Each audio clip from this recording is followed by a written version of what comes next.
Hello everyone. In this video I'm going to show you what I did to refabricate this Montgomery Vector button.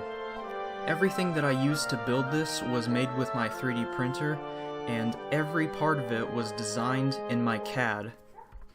As you know, these fixtures are obsolete, and when Kone bought Montgomery in 1994, they immediately obsoleted them, and they stopped using them entirely in 1996. And as a result, it's impossible to get parts for these, so I had to make it myself. Here is the body of the fixture that I made in my CAD right here. This took me several hours to make, and this is definitely the part that's going to take the longest to print here. The button is very simple. It didn't take that long for me to design the two pieces of it. The peg is glued onto the back of the button, and a screw is mounted to mount it to the board. Let's go over to my slicer now and adjust it for printing.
Alright, so we've got all the parts printed out. You can see we have the button, or the actuator for the button, a little peg that goes through the back. We have the light bar. I'm going to assemble the button first, and there's a couple ways you could do this. I like to just super glue it. I used to take my heat gun and just melt a little bit of this and press onto there, but that'll actually make it get shorter. So I just use the super glue for that. And then the light bar, I just super glue that into here. Same idea. So let's do that.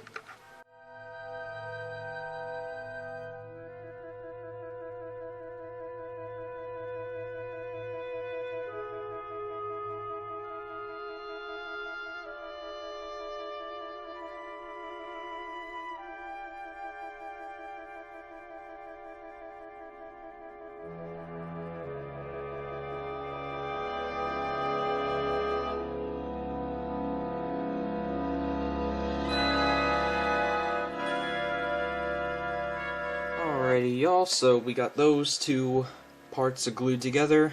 The two button parts glued together. I actually blew into a peg here to get the glue to go down, and the fumes rose right up into my eyes and irritated them, made me feel like swam in the ocean with my eyes open, and my eyes watered. So yeah, be careful with super glue. If you don't know what you're doing, you can definitely cause some trouble.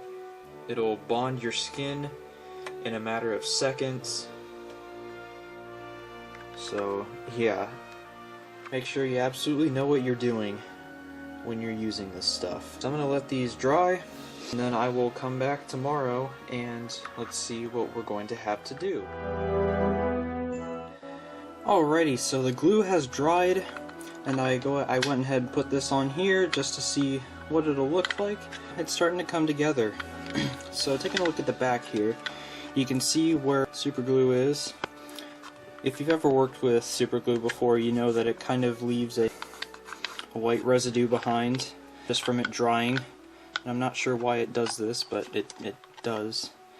And go ahead and get the spring that I showed you earlier. And you don't have to use the whole spring, you can use half of it. And I will cut the spring right there. And there you go. That's really all you got to do for that. As you can see, it presses very nicely. So what we're going to do, you just want to find a screw, a washer, you want to put that into there. And you got to use one to hold the plate down onto the button, and then one to tighten the screw down. Now make sure it's got plenty of space to press. It does. If there's not enough space to press, then you either loosen the screw. If it's pressing too much, then you tighten the screw. So anyway, there you go. You got step one completed. So now, what you want to do, you want to take your micro switch right here. You just want to put it in here and press the button to get an idea of exactly where it needs to be mounted. Alrighty, so I've gotten a good idea where I need to mount it.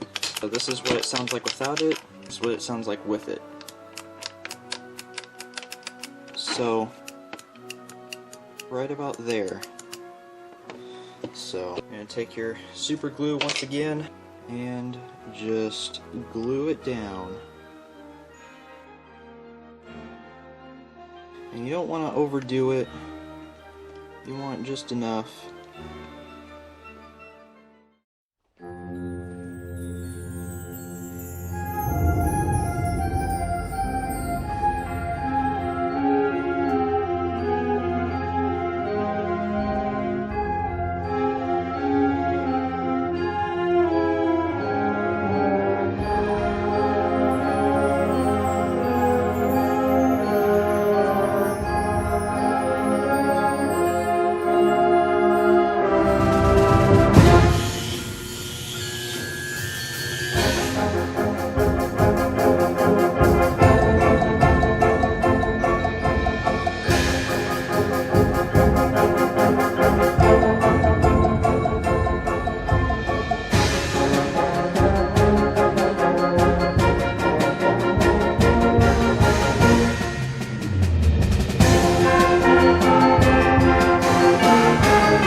Alrighty guys, so after adding some finishing touches like the vinyl and painting the arrow, this is what we've got. It doesn't press exactly like a Vector button, but it's pretty close.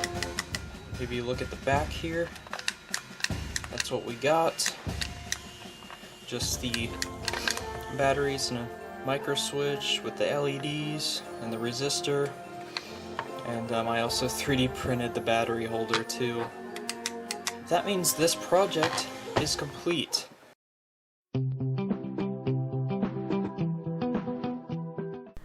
You really think I'd end a video like that? Come on, you ought to know me better than that by now. So, I know y'all enjoyed this. and I made this special for you guys, so I have a little treat for you. If we can get this video to 100 likes, I will give this button away, and to be entered into the giveaway after we get 100 likes, you need to go on Instagram and like my post about this button. I hope y'all had fun watching me do this. I certainly had a lot of fun making this, and if there's anything that y'all think that I should try to make, let me know down in the comments. I'd love to hear from y'all. I love reading the comments and see what y'all have to say. Anyways, for real now, that is it.